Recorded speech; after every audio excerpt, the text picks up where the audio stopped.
बोलिए प्रेम से भक्त वत्सल भगवान की जय। या देवी सर्वभूतेषु मातृरूपेण संस्थिता नमस्तस्यै नमस्तस्यै नमस्तस्यै नमो नमः। या देवी सर्वभूतेषु तुष्टिरूपेण संस्थिता नमस्तस्यै नमस्तस्यै नमस्तस्यै नमो नमः।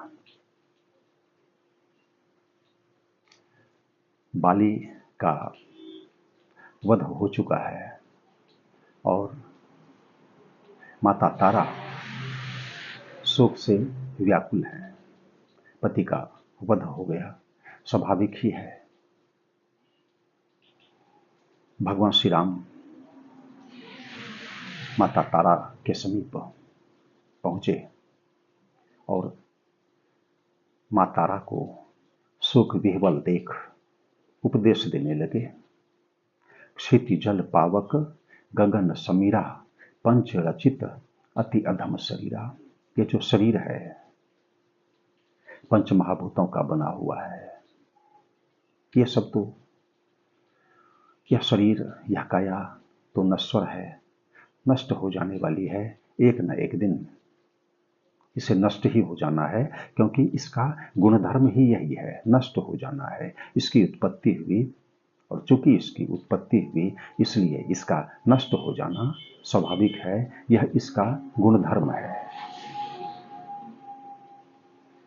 तो वे बतलाते हैं कि घटक कौन कौन से हैं शरीर के। भगवान श्री राम बतलाते हैं माता तारा को तो कहते हैं कि क्षिति जल पावक। 5 घटक इस शरीर के वे बतलाते हैं। पृथ्वी बतलाते हैं, जल बतलाते हैं, अग्नि बतलाते हैं, आकाश बतलाते हैं और वायु बतलाते हैं। क्षिति जल पावक गगन समीरा और पंच रचित, इन्हीं पांचों से बना हुआ है। इन पंच महाभूतों से पंच रचित तो क्या, तो अति अधम शरीरा। यह शरीर जो है सो अति अधम है, क्योंकि इसे नष्ट हो जाना है। यह अनित्य है, यह इसकी उत्पत्ति हुई है, इसलिए इसका नाश अवश्यंभावी है। यह नष्ट होगा ही, यह नित्य नहीं है। परंतु इसमें जो जीव है, प्रकट सो तनु तुम आगे तब आगे सोवा, जीव नित्य तुम के ही लगी रोवा। प्रकट सो तनु तब आगे सोवा। यह जो शरीर है, बाली का शरीर, यह तो तुम्हारे समक्ष है ही, परंतु जीव नित्य, उसमें जो जीव तत्व था, जो नित्य तत्व है, जीव नित्य तुम के ही लगी रोवा। तुम्हारे रोने का क्या औचित्य है। शरीर तो नष्ट ही हो जाने वाला है। इसे अधम बतलाया, अति अधम। अब इससे अधम क्या होगा, अधमाधम यह कहा गया। और फिर मानस में यह भी कहा गया है, भगवान श्री राम का ही कथन है, उन्हीं की सुक्ति है कि बड़े भाग मानुष तनु पावा, सूर दुर्लभ सब ग्रंथ ही गावा। यह बात है, बड़े भाग मानुष तनु पावा, बड़े भाग्य से मनुष्य का शरीर प्राप्त होता है किसी जीव को। ईश्वर की जब कृपा होती है, काबहू की करी करुणा नर देहि, देत ईश बिनु हेतु सनी। 84 लाख योनियों के बाद जब परमात्मा की उस पर कृपा हो जाती है, वह जीव जब प्रभागी हो जाता है, तब उस पर परमात्मा कृपा करते हैं और वह मानव शरीर को प्राप्त कर सकता है। यह शरीर पुरुषार्थ का प्रतिफल नहीं है, बल्कि ईश्वर की कृपा का प्रतिफल है, ईश्वर की कृपा का। उपनिषद में आया कि बिंदु नाद महालिंगम शिव शक्ति निकेतनम देहम शिवालयम प्रोक्तम सिद्धितम सर्वदेहिनाम। बिंदु नाद महालिंगम विष्णु लक्ष्मी निकेतनम देहम विष्णवालयम प्रोक्तम सिद्धितम सर्वदेहिनाम। इस शरीर को ठाकुरबाड़ी भी कहा गया है। देहम विष्णुआलयम विष्णवालयम प्रोक्तम सिद्धितम सर्वदेहिनाम, और इसमें सिद्धि की प्राप्त होती है।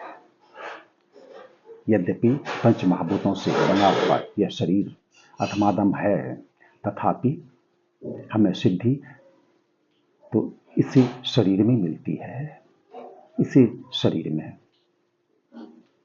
सिद्धि इसी में मिलती है और जीव का जीवन चरितार्थ इसी में होता है।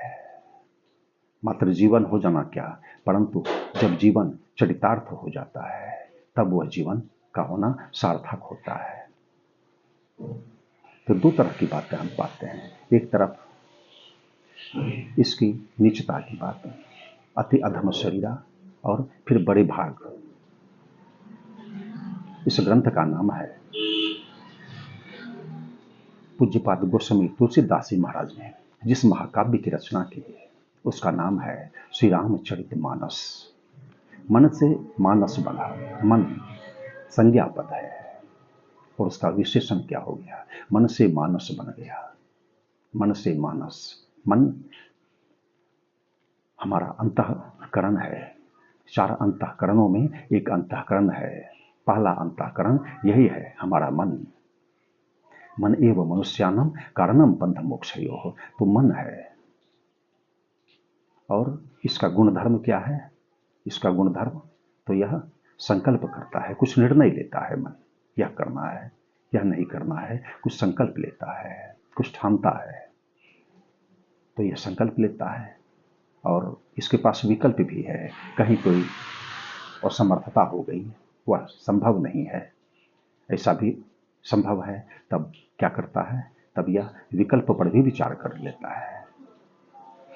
मन इतना सयाना है, यह इतना प्रौढ़ है, परिपक्व है कि इसके पास विकल्प भी है। जब हमारा संकल्प सिद्ध नहीं होता तब हम विकल्प भी निकाल लेते हैं, और यह मन से ही संभव है।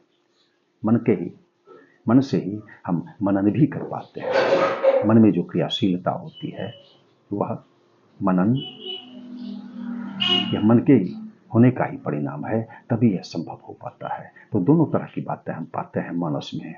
एक तरफ अति अधम शरीरा और दूसरी तरफ बड़े भाग, यही है मानस। और किसी भी ग्रंथ को हम लोग देख लें, किसी भी ग्रंथ को, तो दोनों तरह की बातें पाई जाती हैं। विरोधाभास देखने में आता है, परंतु अंत में निष्कर्ष भी मिल जाता है। निष्कर्ष श्रेयान स्वधर्मो विघ्नः परधर्मात् संशितात् स्वधर्मे निधनम श्रेयः परधर्मो भयावह, एक यह भी आता है। श्रेयान स्वधर्मो विघ्नः, अपना जो धर्म है इसका पालन करने में यदि बाधा है, मृत्यु भी हमें प्राप्त हो जाए, तो बड़े भाग्य से ऐसा अवतार आता है। श्रेयान स्वधर्मो विघ्नः, वह हम श्रेयस्कर है। किसी भी प्रकार का विघ्न आ जाए वह श्रेयस्कर है। श्रेयान स्वधर्मो विघ्नः, परंतु दूसरा धर्म, दूसरे का धर्म स्वीकार्य नहीं है। श्रेयान स्वधर्मो विघ्नः परधर्मात् संशितात्, स्वधर्मे निधनम श्रेयः परधर्मो भयावह, अपने धर्म के पालन में जीवन समाप्त हो जाए फिर भी कल्याण है, परंतु परधर्मो भयावह। परंतु कालांतर में क्या कहा भगवान श्री कृष्ण ने? सर्वधर्मान् परित्यज्य मामेकं शरणं व्रज अहं त्वा सर्वपापेभ्यो मोक्षयिष्यामि मा शुचः। सर्वधर्मान् परित्यज्य, तो यह समझने का विषय है, और यही है मानस। तो एक तरफ हम कुछ और बात करते हैं और कालांतर में कुछ और प्राप्ति हमें होती है, विरोधाभास देखने में आता है, और यही है मनोदशा। परंतु अंत में हमें निष्कर्ष मिलता है जो कि मूल तत्व है, जो कि निष्कर्ष है सीताराम सीताराम सीताराम जय सीताराम सीताराम सीताराम सीताराम जय सीताराम सीताराम सीताराम सीताराम सीताराम सीताराम सीताराम सीताराम सीताराम सीताराम सीताराम सीताराम जय सीताराम सीताराम सीताराम सीताराम जय सीताराम। धर्म की जय हो, अधर्म का नाश हो, प्राणियों में सद्भावना हो, विश्व का कल्याण हो। हर हर महादेव।